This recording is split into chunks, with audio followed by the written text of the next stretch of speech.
So I'm Stephanie Ferrara, and I am the owner of empoweredcreativitycoach.com. I am a Christ-centered business coach to women entrepreneurs specifically, and I help them when they're in their early stages of their business to develop the foundations for a really healthy, thriving, God-driven business. Today, what I'm going to be talking about is branding and why, even in today's world, with what we are going on, what we are dealing with right now, what's going on right now, why it's so important to have a really strong personal brand, because that personal brand builds the loyalty that keeps your customers working with you, coming back to you, and they will be there for you when all of this is over. And so whether you have a business that is, whether you're in insurance or you have a brick and mortar business, whatever that type of business is, whether you're a coach of some type of fitness coach, whatever that is, creating the personal brand, even when you represent a company that is, that has its own brand, is just so critically important in the small business world. And when you're looking at independent agents or independent fitness instructors, and even if you're attached to like I said, attached to a big umbrella company, your personal brand is what brings people back to you. It's what makes them refer you to other people, is developing that personal relationship. So even when you have the name of a big company, like some, I'm just thinking of, some of our big insurance companies, our big fitness companies. I'm an independent business coach. So for me, my personal brand is everything because it is just me. But I want to make sure that everybody understands that this applies even if it's not your own company, or even if you're a franchise or whatever that may be. I know, just thinking about how I look at our businesses here in Maumelle. I live in Maumelle, and I love to eat out. I don't spend usually tons of time here at my desk unless I'm working on very specific things, recording videos for my clients, doing interviews with other business owners. I use this as my studio and my office. But at the same time, I love to get out. So I'm really missing being out, going to lunch with people and being face to face with people. But what's great is that we do have technology like this, like Zoom and other, Google Hangouts and things like that. We can use Google Meet and other capabilities like this, where we can still have those face-to-face meetings. And I've found, even with some of those meetings that normally people would say, hey, can we just jump on the phone? I'm like, well, how about we jump on Zoom? I'd really like to see you face to face. And I know for me, that's because, one, it's important to me. That is part of my brand, that I like that personal one-on-one, but also just I'm missing people, like most of us are, right? And so one of the things that is important in this time is to adjust how you do your business, right? So we're all having to adjust some. And I don't want to talk to death a lot of those, because I know a lot of people are talking about that. But at the same time, it's so important. But what I'm going to tie it into is the personal brand that you build, and why people will go out of their way to say, yes, I'll figure out Zoom so that we can still meet face to face, and have that conversation that we would normally have in your office, or that we would normally have over lunch. Because I know a lot of people that never even heard what Zoom was before, 2-3 weeks ago, like everybody's using it. And it's a fantastic tool. I've been using it for years, and it's a fantastic tool. And so but that's one of those things that with your personal brand, as you develop key pieces, you're going to know what's going to work best for you to maintain what you need to do for your clients. So there's 3 points that I'm going to talk about today, and that build your personal brand. Because but before I get to those points, I want to clarify what a brand really is. Because a lot of people look at logos, they look at websites, and they say, well, that's the brand. But a brand is really hard to pin down. You can't really look at something and say, that's the brand, because it's a combination of many different aspects of the business that build the brand. I'll give you an example of Coca-Cola. And now that's not a single person, really personal brand, but what they have done at Coca-Cola is you recognize the logo, sure, but why do you keep going back to it? You go back to it because they have built a brand that is around community, it's around sharing, it's around caring for others. That's their value, right? Their value statement, what they want to bring to the marketplace is community. That's important to them. And so in all of their marketing, and even determining which products they're going to develop or sell, they are looking at how do we market that to where it's bringing people together. You think about their commercials, it's all about whether it's bringing people together for a party, you're taking and sharing a Coke with the person sitting alone, so you're bringing them in, they're no longer an outsider.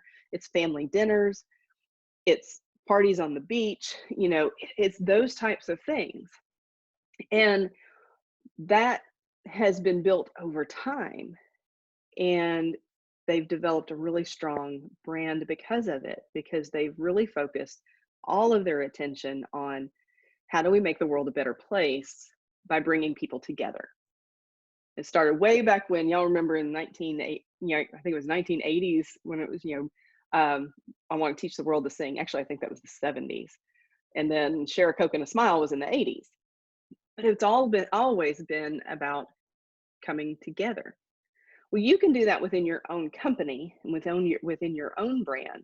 What is it that you do? What's the overarching goal of your business?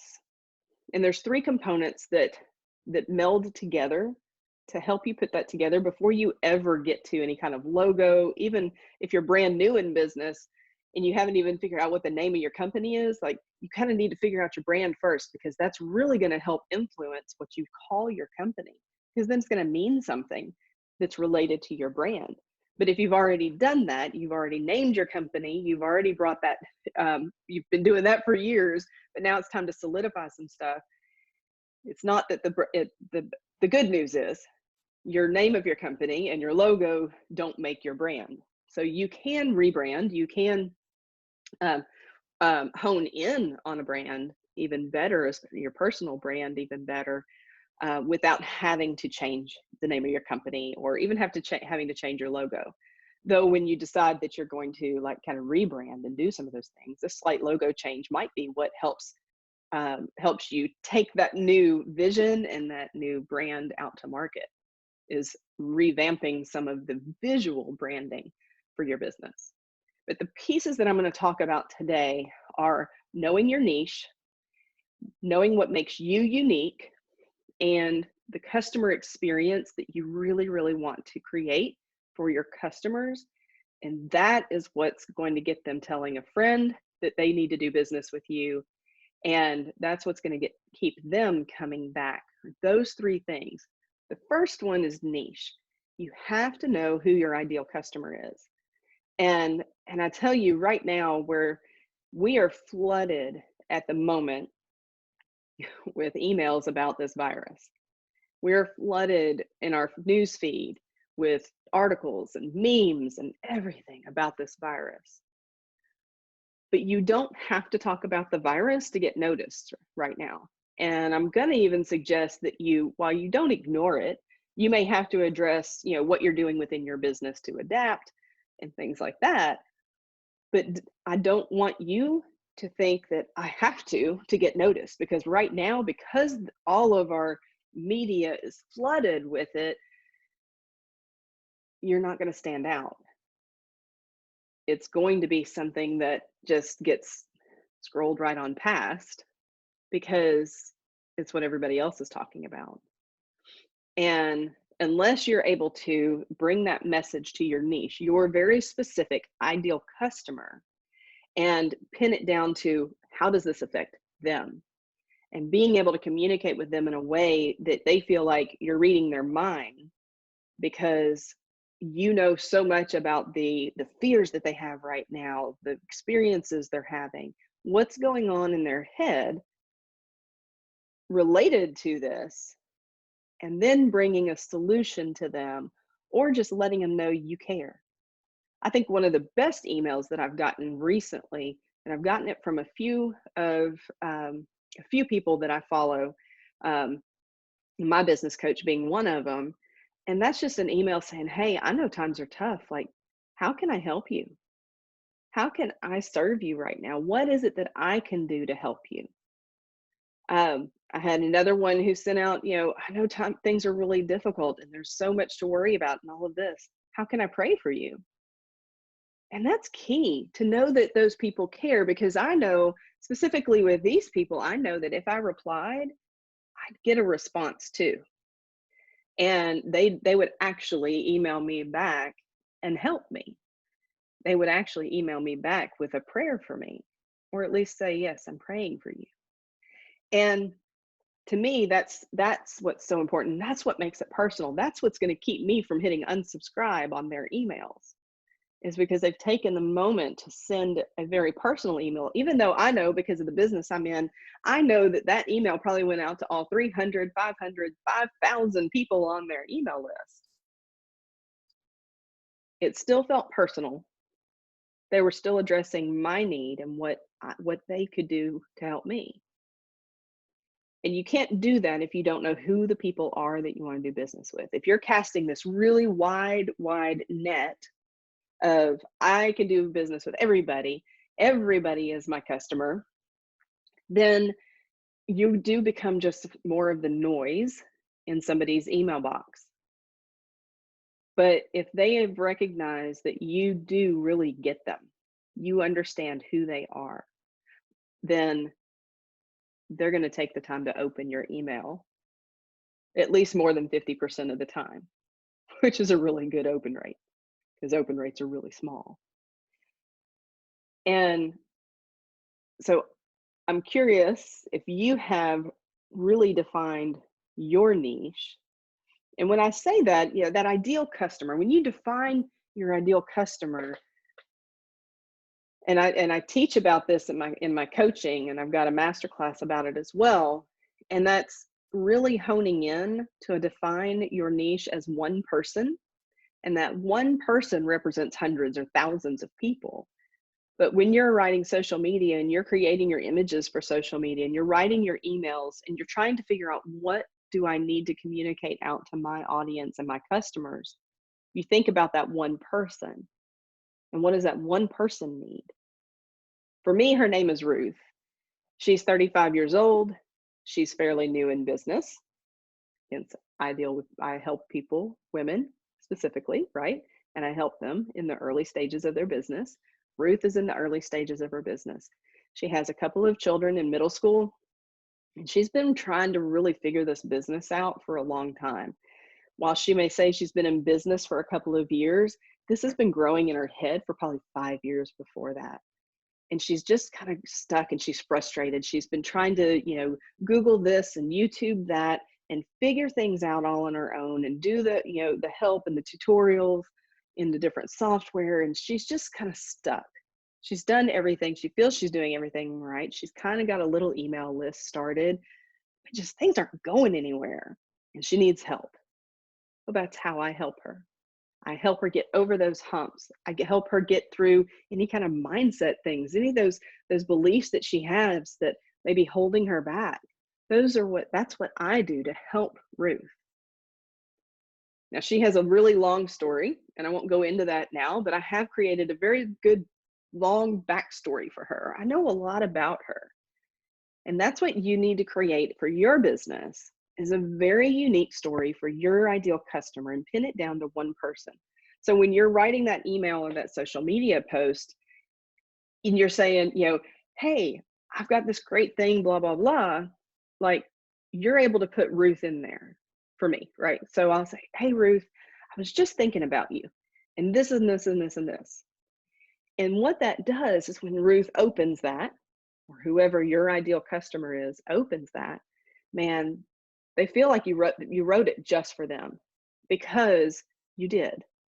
Even though it might be Ruth and Sally and Jennifer and Mary and and any number of other thousands of women who open that email, because I know my ideal customer, she's going to feel I wrote it specifically to her. And that means she's going to open my emails more. That means she's more likely to actually go buy one of my products because she's going to identify with the fact that I know her and we're going to become almost like friends. And that's what you can create when you define your ideal customer. And your ideal customer may be a more of a type of business that you do business with. But even with that, you got to think about, well, who's making that buying decision in that type of business. So if you're an insurance company and you sell life insurance for, two companies, so to small businesses, for them to offer life insurance or health insurance to their employees, you might define as your niche, as your ideal customer, that HR person that's the one making the decision, that benefits manager that's making the decision, that's your ideal customer because that's who you're selling to, right? So you can say, I sell, or I help benefits managers in small companies under 50 employees to provide the best benefits for their employees that they can, whatever that may be. But then you have to define, who is that person? She's usually a woman, not always, but she probably is a woman, and she's been doing benefits for years and years and years, and she's gone through all kinds of different companies, and every 2 years she's shopping it again and everything. So her story. But when you communicate with her, you have to think about that one person, not everybody, even though that email may be going to everybody on your list. The same applies to a fitness coach. The same applies to a boutique shop owner. It's the same, but your one person is different, but the method is the same. On to point number 2, what makes you unique, even if your product or your service isn't. So I'm a business coach. There are lots of business coaches out there. I could be considered a life coach as well because of some of the things that I really do with a lot of my clients. There are a lot of life coaches out there, but what is it that makes me unique? What is it that makes you unique in your business? There are a lot of network marketing businesses out there, and there are a lot of people out there that sell network marketing products. There are a lot of people out there selling different products that there are then thousands of people selling those same products. What makes you unique so that people come to you to buy that product? What services? What is that customer service, right? We're going to get to that in a minute. But what is that that you bring to that transaction, to that relationship with your customer that's going to make them come back? How can you help them differently than the thousands of other people that are doing it? So I know for me, and I'll get to, for my example, like my uniqueness, the thing I have 2. One, I'm a Christ-centered business coach. And so that sets me apart from many, many other people because I'm leading with that. And that's not to say that there aren't thousands and thousands of business coaches out there that are Christians.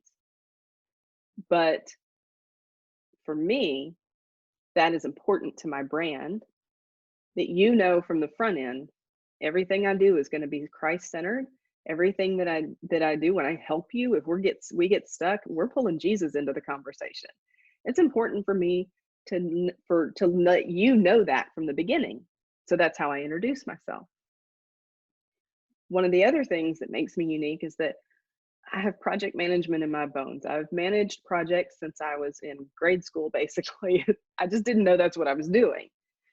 And when you know that uniqueness, that thing that you do, no matter what business you're in, no matter what job you have, no matter what's going on, there is something unique that you bring to the table. It might be your fun attitude. It might be your outgoing, fun, personality that just draws people in. They want to spend time with you. And there's something, God gave you that talent and that ability just to draw people in through your personality. There are many different things And what you can look at and to identify that, what you can do is ask people or just think back. What do people compliment you on often? What have people always said about you? Like, you're so good at blank. You might discount that and say, ah, it's just whatever, it's just what I do. But that is something you do, and it's something that comes very naturally, and people see it in you and they compliment you on it. They point it out in you.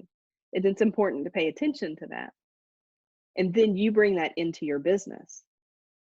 So for me, as a project manager at heart, and just man, in the depths of my soul, it seems to be I'm a project manager. Everything I do, I come in and I can say, okay, what's the big picture? Okay, what are the little things that we do to get there? And it doesn't matter if I'm managing a website project, or if I'm managing my own development of a course, or if I'm helping a customer to get to where they want to get to in their business. We're looking at the big picture, and we're breaking it down into smaller pieces, and we're working on those smaller pieces. So that's mine. You have one. You have probably several very unique qualities about you that everybody knows you're so good at that. Bring that out. Use it in your business. Don't hide it. Don't say, well, just because I do this, I can't do that. Let that talent of yours shine, because that's going to it's going to call attention to you for the people who need that. So the people who come to me aren't those super organized people usually. They're ones who have all the ideas and they have no idea where to start. So what attracts them to me is the fact that I can, and they see that in what I teach, and when I do my other videos and everything, that I can take their big ideas and I can help them then put them in some type of order that they can calm down some, and they don't have all of the different things firing. I can give them ways to organize their ideas, and then work on the most important ones, and I can help them prioritize what's most important. So that's a gift that I have, and I bring it to the table in everything that I do. And there's something that you do as well that you can bring to the table every single time. And that's going to bring loyalty. That's going to create more loyalty, and it's going to create referrals, because people are going to see what you do and they're going to say, and when they're talking to somebody else and somebody else says, I need a trainer, but I've really struggled with this and blah, blah, blah. Oh, you would love my friend. Let me introduce you to her. Let me send an email to both of you, introduce you. You just love her. I know she can meet what you need, because that intermediary, that referral person knows you. They've figured you out. They understand what you do and what you bring to the table. And so then they're able to tell others and refer others. And you didn't even ask them to do it. But because of that uniqueness that you bring, you stand out to them. And then the third piece is the customer experience that you create. This part is important. It's one of the things in my coaching that I call it your signature system. And the signature system is more than processes or procedures, but and this comes into play whether you have a store and a brick, where somebody's just going to walk in and they're going to shop in your store, or you're somebody like me, or like you're a fitness coach and you've got a very specific set of processes or exercises that you start every client with, that gets them to the place where, okay, now you can build based on their individualness and their individual needs, but let's start here. And even in my coaching, there are some specific pieces that I start with. That's my system. Now, it also includes how you onboard people. In a brick and mortar, onboarding is, how do you greet them when they walk in the door? Think of Chick-fil-A. You walk in and everybody says hi, right? They have, it's my pleasure. Those are specific things in their customer experience that build loyalty. Those are specific things, no matter which Chick-fil-A you go into, those things should happen. You shouldn't be surprised by what you get, right? McDonald's started that way long ago, where every Big Mac was going to be the same, no matter where if you were in California or New York, it was going to taste the same. You're going to have the same experience. That applies to you as an individual business owner, as an entrepreneur. What is the customer experience that you want to create? If you're in an online space, you are an online business, even an online boutique, that does start with what your storefront is, which is your website. How do you want your customers to feel when they first experience your website? That's going to influence the imagery you use. It's going to influence the fonts that you use.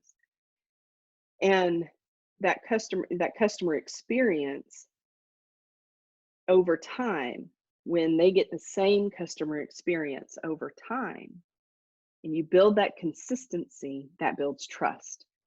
That builds the value that they know that every time they come to you, they're going to get the same level of service. You're going to help them. You're going to serve them well. You're going to take care of them.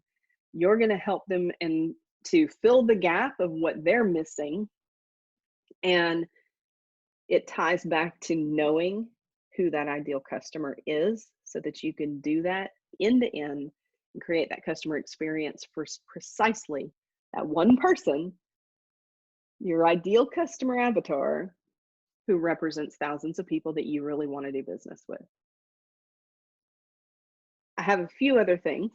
That's the main thing. And one of the things that I want to wrap up with is, in this time, as we are stuck at home and we can't really do tons of face-to-face business, unless you're a grocery store, a pharmacy, businesses like that, there's not a lot of face-to-face happening. But if you're a restaurant, you still have the opportunity to do curbside service. So right now you can look at, what does that look like? What's that customer experience that you want to create in that curbside service that you never had to provide before? So you have to adapt some of these to what's going on right now, but it doesn't have to be totally different from what they would expect, and it shouldn't be totally different from what they have already expected from you as a company before. One of the things that I really highly recommend right now for all businesses to do so that you can stay in front of your customers, they can know what you're doing and that you're in business still, and you still are offering your products and services, and you haven't quit, right? But I highly recommend doing videos, and you can do them live or you can record them, either way. But I highly recommend doing the videos on your Facebook business page. If you don't have a Facebook business page, you can probably still do those in your personal page right now. But there are guidelines in Facebook about selling on your personal page. And so you want to be careful with that. But you can, if you want, like, do one on your business page that talks about, like, address some frequently asked questions. What are your hours? How are you handling things now? How are you addressing cleanliness? Or, how are you taking care of your customers right now to protect them and also serve them? And you can do it in little 3-minute, 5-minute, 10-minute videos on your Facebook page or on your Instagram stories or Facebook stories. You can do it on Instagram TV, IGTV, all of those ways that you can do that, so that your customers can still hear from you. They can see your face. They can get to know who it is behind the logo. And by doing those, you're going to build trust. You're going to get your information out to them. Like I said, I do recommend doing that on your Facebook business page. But you can always, on your personal page, you can share it to your personal page, and then, or you can make a comment, or add a description, add something to your personal page that says, hey, I'm addressing some of the questions that I've been getting about how I'm still doing business right now. I'm doing that over on my business page, and then link to your business page. One, that may help actually get people to follow you on your business page that haven't been. And that business page is like your yellow pages now. It's not, 5-6 years ago, it was where you tried to really communicate with your customers.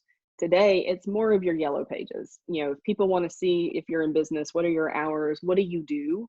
Like that's what they're looking on your business page for. They want to kind of get to know you. Um, that's what that's for. And so that type of information needs to be out there. What are you doing? What are your prices? Are there, if you're delivering now, do you have a fee for delivery? Those types of things need to be out there, easily found and not ambiguous. So things need to be very clear so that your customers can see, how do I still do business with this business that I really enjoy, and I really like doing business with them, and I want to make sure they're still in business when all this is over. So I want to support them. I know that's one of the things that I'm doing. I'm trying to, I'm still going out and getting to-go food from some of my favorite restaurants here in town, because I want to make sure that they're still open, that they have survived this, and they're ready to rehire their employees and get back to business face-to-face, in person, sitting down. I want that. And I hope you want that too for your favorite places. And I want you to be your customer's favorite place. And I want them to be thinking that about you. I hope this person is still in business when all this is over. So let me make sure that I'm buying from them now. How do I do that? Go tell them on your Facebook page how they can still do that. How can they still do business with you right now if they typically haven't done it online? Maybe it's scheduling those Zoom calls with you so that you can do, online consultations where maybe you used to meet them in their office. There are lots of ways that you may have to adjust. But my big thing is to build that personal brand, to tie it back in with building the personal brand. Part of that's going to be just being there for your customers, letting them see your face, talking to them as if you're talking to that one person just right on the other side of the camera. And that's going to be your best way to keep your specific customers engaged with you, and to build that trust and loyalty that you're still there for them, even in this very uncertain time. I hope that this was really helpful for you. If you have any questions, please feel free to email me at steph@empoweredcreativitycoach.com. You can, if you're interested in more information on how to build your personal brand, I do have a free cheat sheet that is for brand building, and the brand building cheat sheet. You can get that at empoweredcreativitycoach.com/cheat sheet. And I'm here for you. Reach out, ask me a question. I'm happy to help you any way that I can. And it was great being here with you. I wish that we could have done this in person at PVR and sat down together and had some great breakfast goodies and some coffee and just chatted over the table. But this was as good as we could do. And I hope you enjoyed the information. Reach out to me if you've got any questions, please. And I will see y'all next month. Bye.